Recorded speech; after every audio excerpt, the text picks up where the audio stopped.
guys, welcome back to the week of Spiff'd Up. Hello, my name is Spiffy. In case you are new to my channel, what's up? Welcome to the family.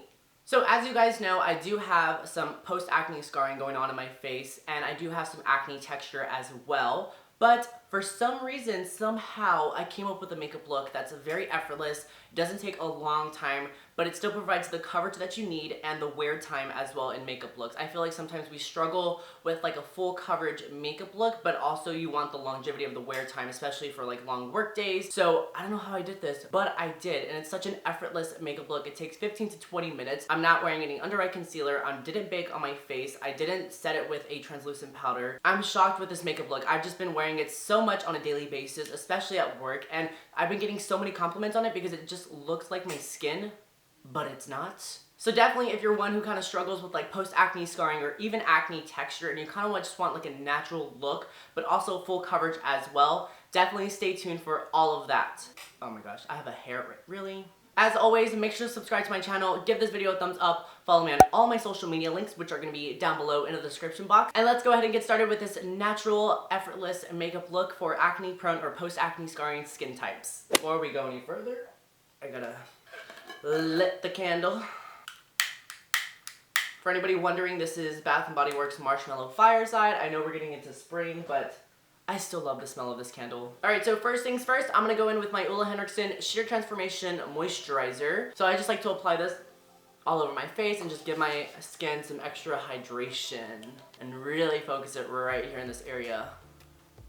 For some added protection on the skin, I'm going to go ahead and take this Clinique Pep Start Sunscreen. But it also has a little bit of a tint in it. But this is SPF 50 broad spectrum sunscreen. I am obsessed with sunscreen, guys. That's one thing you need to know about me. I need it on my face, especially with my acne. I do not want it to get even darker and worse. And sorry, my camera died. So like I was saying, I did take the Clinique Pep Start Moisturizer Sunscreen Skin Tint. This does have an SPF 50 in it, broad spectrum. You guys know that I'm obsessed with sunscreen. I feel like especially if you have post-acne scarring or any type of acne in general, protection is key, especially with the sun damage. Like you don't want to just enhance your skin texture even more. So if you can pick up just like even, girl, I don't even care if it's banana boat. Just go pick up a sunscreen, put it on every single day. You'll thank me later. So for concealer today, we're gonna go in with the MAC Pro Longwear Concealer. I've had this for so long. It's probably one of my most used MAC products. I'm not a big MAC fan, but I will say I love their Pro Longwear Concealer. That is probably one of my favorite ones I've ever used. And to apply that, I'm gonna take my Sephora Pro Brush. This is the number 56. This is the Flawless Airbrush. And we're gonna go ahead and just conceal all of the pigmentation that we have on our face. I do have quite a bit along my face, so it may look like I'm applying foundation. And right when I get to the eye area, I am kind of taking it a little bit on there, but I'm not totally kind of concealing underneath my eyes. I wanna kind of expose my dark circles.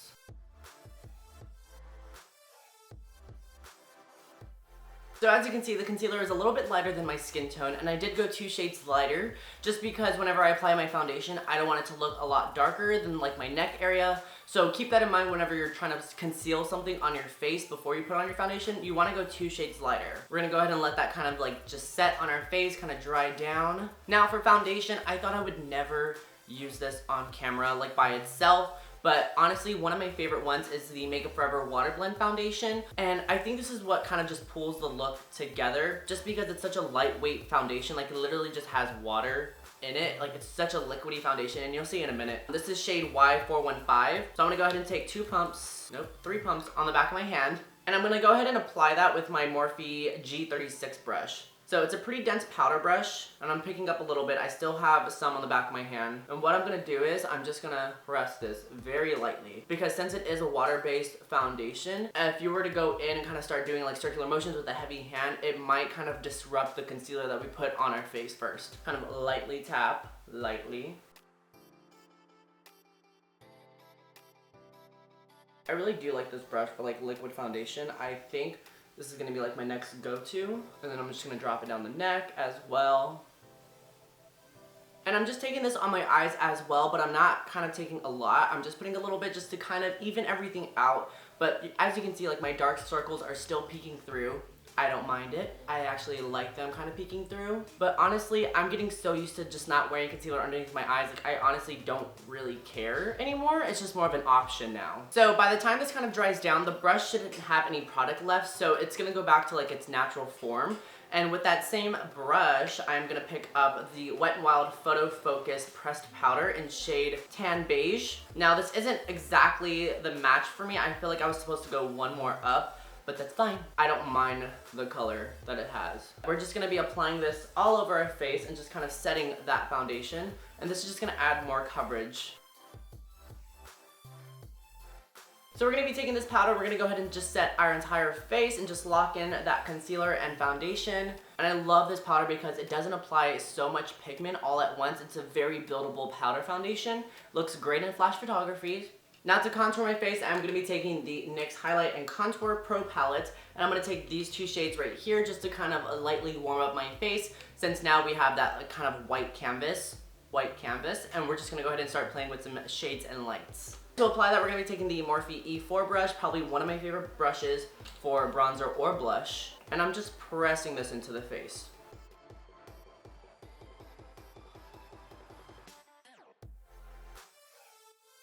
I'm also going to be taking a little bit of that just to kind of contour my nose.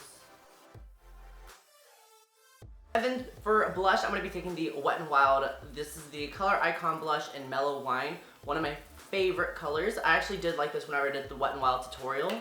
And to apply that, I'm taking that on my Morphe M530. And also kind of just taking that on the forehead. I kind of want to just look like flushed. Alright, so this part is completely optional, but I did get called out on my faux freckle video the other day, and somebody was like, I couldn't see the freckles on camera, like, does anybody else agree? And I was like, great. And I kind of noticed that you couldn't really see them either, so we're gonna give this another shot. So I'm gonna take the Anastasia Dip Brow in Soft Brown, and we're gonna just be dotting that with this angle bent liner. This is the Morphe M217 brush. And then kind of rapidly just start dotting everything on my face. And then I'm also gonna take a little bit onto my forehead as well. I've been liking them up here. I think forehead freckles are so cute. I'm like, why wasn't I born with any freckles? So I hope that's showing up on camera, because if not, that's gonna be very awkward. That's gonna be like a strike two for Eric again, because faux freckles are not showing up on camera. For brows, we're also gonna keep it very natural looking. I'm gonna take this Morphe Single Shadow in Mocha, and this is gonna be the first shadow that I'm gonna take all throughout my brow. And to apply the eyeshadow, I'm gonna be taking this Pro Brow Brush from Sephora. This is the number 20. And then for the next eyeshadow, I'm gonna be taking the Morphe Single Shadow in Coal, and it's just a black eyeshadow.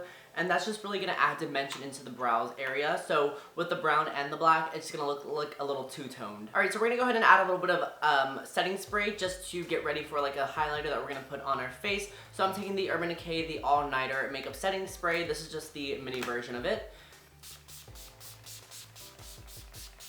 Because I really want this makeup look to last all night long. I am gonna be working a very long shift today, so I just want to ensure that everything is going to be locked in place. And as that's about to dry, I'm going to go in with the Becca Shimmering Skin Perfector in Opal, one of my favorites. You guys already know this. And I'm just going to be popping that right on the high points. And this just kind of makes the skin look very dewy and wet.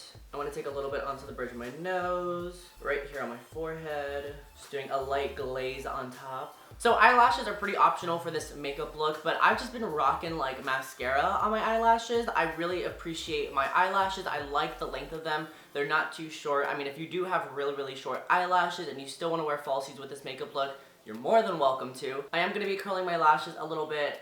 And the way that I kind of curl them is I start at the base of the lash, and then as I kind of pull outwards, I'm going to keep curling them. So that way it kind of just gets every single eyelash curled, and it just really lengthens them up. And then for mascara, you guys know what mascara I'm going to be taking. The Benefit They Are Real mascara, because they are real.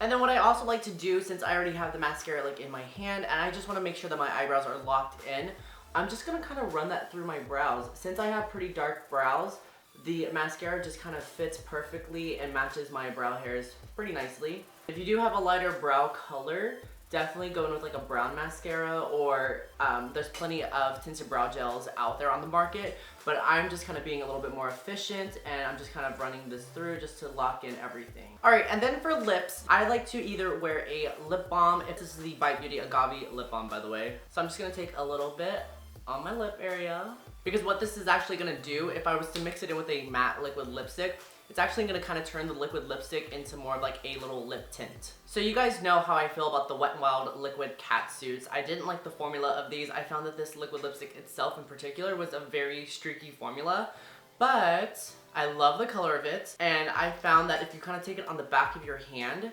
and apply it with your finger, it looks so beautiful on the lips. Like, you just look like you have a nice touch of color on the lips. Alright, and while that's kind of just settling on my lips, I'm gonna go ahead and just drop this hair down, give it a good little zhuzh, and I'll be right back. Alright guys, and that is the end of this makeup tutorial right here. This is the finishing look. I am honestly obsessed with this makeup look. I want to do it every single day, especially on the weekdays when I don't want to put on a lot of makeup and do like a cut crease and wing liner. I really hope you guys enjoyed this video, especially if you're one out there that's struggling with that post-acne scarring and acne texture on the skin. This will definitely help you with kind of achieving a natural looking skin look. So as always, make sure to give this video a thumbs up. Don't forget to subscribe. I believe there's a subscribe button somewhere in this area right here. And then also make sure to check out some of my other videos, which are going to be right here in this section. Alright guys, so until the next tutorial, I love you guys so much, and I'll see you later. Bye!